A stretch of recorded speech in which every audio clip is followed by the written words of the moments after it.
Welcome to Penrose Learning, where we make understanding easy. You'll start by confirming your account and permissions so music can access your library and Apple Music catalog. Sign into your Apple ID, enable Sync Library, and allow app access to the internet and local files. Once done, open the Music app and make sure you're using the latest version. This prevents playback glitches. Make sure audio output is set to the device you want, built-in speakers, headphones, or external DAC, so you hear changes immediately. Now you'll find and organize music. Start with library for your songs, albums, and playlists. Use Listen Now for personalized mixes. If importing local files, choose File right arrow Import, then tidy metadata so tracks sort correctly. For streaming, use Browse to preview and add to library with the plus button.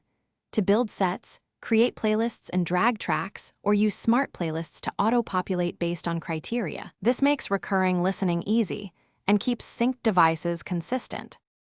Finally, control playback and syncing. Use the play controls, keyboard shortcuts, and the equalizer for tonal tweaks. To keep music consistent across devices, enable Sync Library or connect your iPhone to sync via Finder and choose playlists, artists, or albums. If something goes wrong, first restart the Music app, then sign out and back into your Apple ID. If issues persist, check your network, confirm output device selection, and verify that files aren't corrupted. These steps fix most playback and sync problems. Thanks for watching. If this was helpful, leave a like and consider subscribing. See you next time.